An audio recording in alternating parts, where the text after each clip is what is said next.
Alright, Elite, here's not the finished product, but a real good start on it. Got a little metal spot here to put a magnet. I'm thinking about maybe utilizing that as our little like strap. Get another little bolt on here, so there's a little chain or something and a magnet, so that we have a tom band level and a use level. Each slot should be designed to hold one sheet worth, and we'll give her a whirl, see how it works. Randy, through the flat grinder, all I'm going to do now is I'm going to come in with the grinder and I'm going to get this little lip right inside here that needs to be clean fit.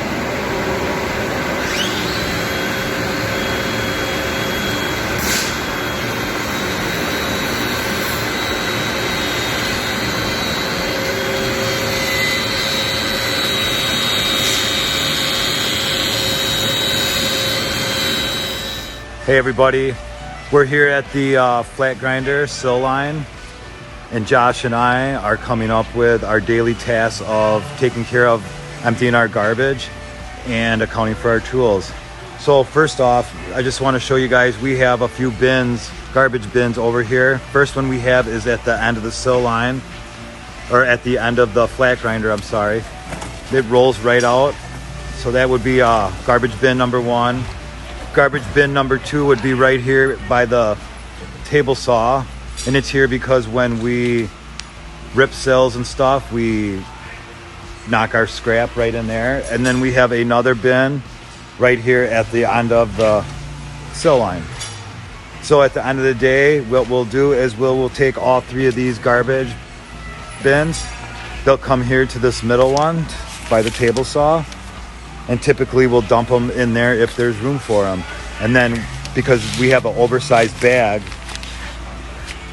in this barrel, and it can hold way more than that barrel, so what we'll do is we'll empty everything in there, then we'll zip tie it, and then it will go with the forklift out the back of the building to the dumpster.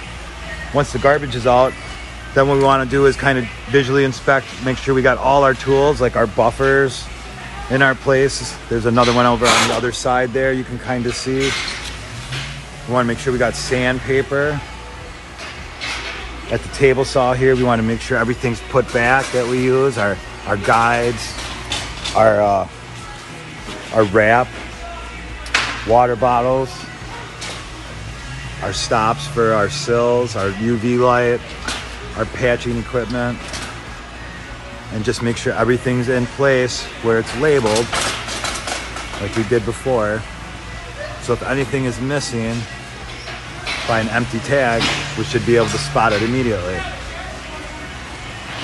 And that's version 1.0 of update on the flat grinder sill line.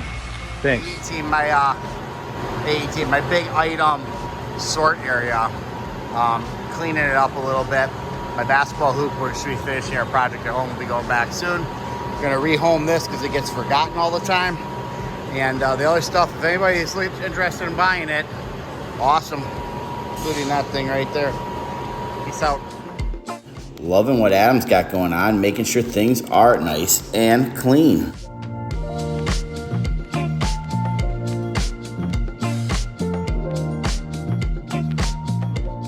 Mr. Steve, he worked on a takeaway from a Polycon session.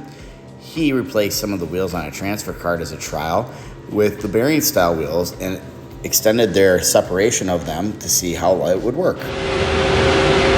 Good morning, Elite. So I'm at the flat grinder. So before it had a duct tape that says do not touch there. What happened was Malachi went to read it and he just read it like this, and he hit the button and it zeroed it out. So problems create opportunities.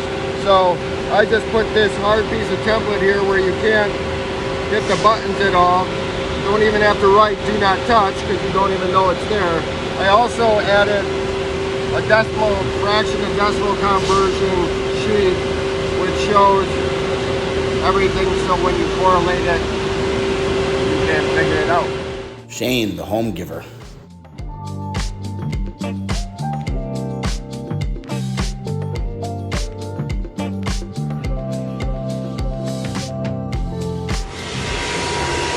Good morning, Elite. So when I was 3S'ing the flat grinder, I noticed that there was some rubber shavings back over there. And when I looked, it was coming from the belt because it was underneath these lifts here. So when I came around, that's the before photos that I showed. This was all off kilter, so it was pushed all the way over to the right, so it was rubbing on that. I loosened these and got the belt so it was back in place. I will make a video if it works and it stays there. Otherwise, we're gonna have to try it again and figure out, or maybe make a phone call to Time Savers and figure out how to get it done right. But that's a little bit of deep cleaning. We'll find a problem and try to fix it. Alex worked to fix what bugs him with Rappy Matte sinks.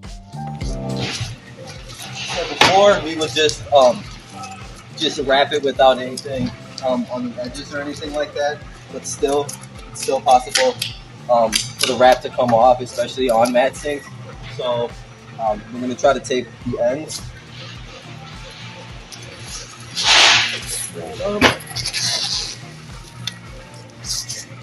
With the one side, if you want to come a little closer.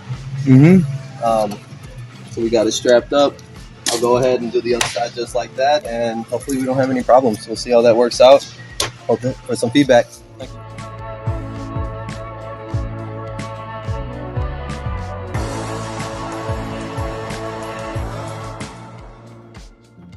Good morning, Elite Team.